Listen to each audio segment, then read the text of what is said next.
नमस्कार, देवभूमि चैनल में आपका स्वागत है। आज के इस वीडियो में हम सुनेंगे पुरुषोत्तम मास महात्म्य का 14वां अध्याय। इस अध्याय 14 में हम आगे का वृत्तांत सुनेंगे। कहने का तात्पर्य है कि पिछले अध्याय में हमने राजा दृढ़ धनवा के बारे में जो सुना था, उसके बाद आगे क्या होता है ये हम आज के अध्याय में सुनेंगे। तो आइए अध्याय आरंभ करते हैं। श्री नारायण जी बोले, इसके बाद चिंता से आतुर राजा दृढ़ धनवा के घर वाल्मीकि मुनि आए, जिन्होंने परम अद्भुत तथा सुंदर रामचंद्र जी का चरित्र वर्णन किया। राजा दृढ़ धनवा ने दूर से ही वाल्मीकि मुनि को आते हुए देखकर गड़बड़ाहट के साथ जल्दी से उठकर भक्ति युक्त हो उनके चरणों में दंडवत प्रणाम किया। भली भांति हो उनके चरणों में पूजा करके उत्तम आसन पर ऋषि को बैठाकर उनके चरणों को गोद में लेकर दोनों हाथों से धोया और उस चरणोदक को बड़े हर्ष के साथ सिर से धारण कर शुक पक्षी की बात स्मरण करता हुआ राजा दृढ़ धनवा ने मधुर वचन से यूं कहा। जनता को आनंदित करते हुए बोले, वाल्मीकि मुनि बोले, हे नृपश्रेष्ठ, ठीक है, तुम में उक्त प्रकार की सब बातों का होना संभव है। हे राजन, तुम चिंता से आतुर क्यों हो? सो सब मन की बात कहो। ऐसा मालूम पड़ता है कि तुम्हारी कुछ कहने की इच्छा है, इसलिए हे महामते उसे कहो। राजा दृढ़ धनवा बोला, आपके चरण कमल की कृपा से हमेशा सुख है, परंतु हे विद्वान, हमारे हृदय में एक बड़ा संदेह है। वन में होने वाले शुक पक्षी के मुख से निकले हुए बाण के समान उस वचन को दूर करें। किसी समय में शिकार खेलने के लिए गहन वन में निकल गया। वहां भ्रमण करता हुआ एक तालाब देखा। उसका जल पिया, बाद में थकावट दूर करने के लिए एक बड़े वट वृक्ष के नीचे बैठ गया। अत्यंत घनी तथा सुंदर छाया वाले और मन एवं नेत्र को आनंद देने वाले उस वृक्ष पर बैठे हुए सुंदर शुक पक्षी को देखा। जब उस शुक पक्षी पर हमारी दृष्टि गई, तब उसने हमारे सम्मुख होकर एक श्लोक पढ़ा कि इस पृथ्वी पर विद्यमान अतुल सुख को देखकर तू तत्व मतलब आत्मा का चिंतन नहीं करता तो इस संसार के पार कैसे जाएगा। मैं इस प्रकार शुक पक्षी के वचन को सुनकर विस्मित हो गया। हे ब्राह्मण, मैं नहीं जानता कि उस शुक पक्षी ने क्या कहा। इस हमारे हृदय के संदेह को आप दूर करने के योग्य हैं। हमारा राज्य सुख तथा सुंदर 4 पुत्र, सुंदर पतिव्रता स्त्री, हाथी, घोड़ा, रथ, सेना। हे ब्राह्मण, ये सब अतुल समृद्धि इस समय हमें किस पुण्य से प्राप्त है? यह सब विचार कर संक्षेप में कहने के आप योग्य हैं। राजा दृढ़ धनवा के वचन को वाल्मीकि मुनि सुनकर प्राणायाम कर एक मुहूर्त तक ध्यान में मग्न हो हाथ में रखे हुए आंवले के फल के समान विश्व संसार के भूत, भविष्यत और जो वर्तमान विषय हैं उनको हृदय में समाधि के बल से जानकर और निश्चय कर राजा से बोले। वाल्मीकि मुनि बोले, हे राजाओं में श्रेष्ठ, अपने पूर्व जन्म का चरित्र तुम सुनो। हे राजेंद्र, पूर्व जन्म में आप द्रविड़ देश में ताम्रपर्णी नदी के किनारे वास करने वाले सुदेव नामक ब्राह्मण थे।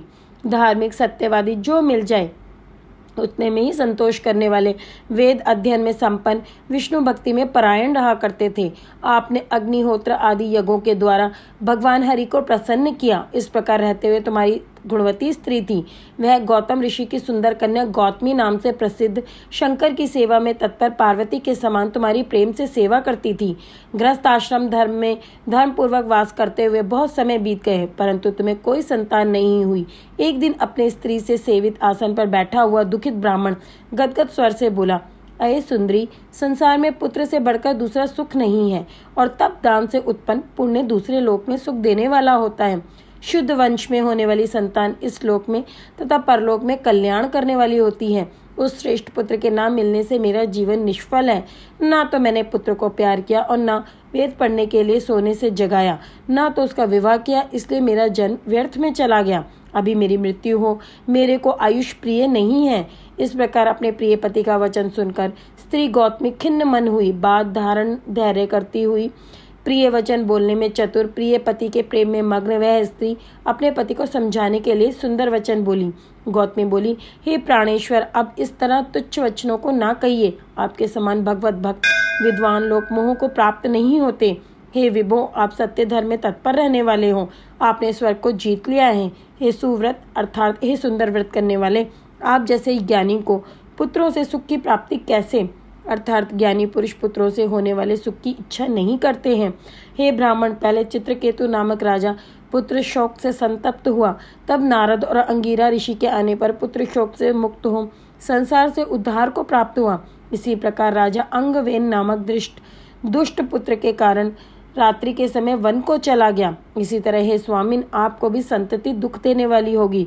फिर भी हे तपोधन, यदि आपको सत्पुत्र की लालसा है तो प्रसन्नता से जगत के नाथ, समस्त अर्थों के दाता हरि भगवान की आराधना करें। हे ब्राह्मण, पहले शंखाचार्य कर्दम ऋषि ने जिनकी आराधना कर पुत्र को प्राप्त किया, जो कि पुत्र योगियों में श्रेष्ठ कपिल देव नाम से प्रसिद्ध हुआ।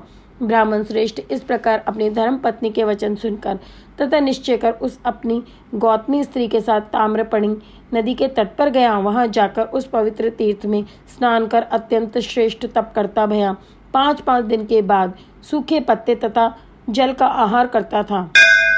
इस प्रकार तप करते उस तपोनिधि सुदेव ब्राह्मण को 4000 वर्ष व्यतीत हो गए। हे ब्राह्मण, उसके इस तप से तीनों लोग कांप उठे। भक्त वत्सल भगवान उस सुदेव ब्राह्मण के अत्यंत उग्र तपस्या को देखकर जल्दी से गरुड़ पर सवार होकर प्रकट हुए। श्री नारायण बोले, नवीन मेघ के समान जगत की रक्षा करने में समर्थ 4 भुजा वाले प्रसन्न मुख मुरारी को देखकर सुदेव शर्मा ब्राह्मण हर्ष के साथ मुकुंद भगवान को साष्टांग प्रणाम करता हुआ बोला। यहाँ पर पुरुषोत्तम मास महात्म्य का 14वां अध्याय समाप्त होता है। कल हम इसी कथा को आगे पढ़ते हुए, आगे इसके बारे में जानते हुए पुरुषोत्तम मास का 15वां अध्याय सुनेंगे। ओम नमो भगवते वासुदेवाय नमः।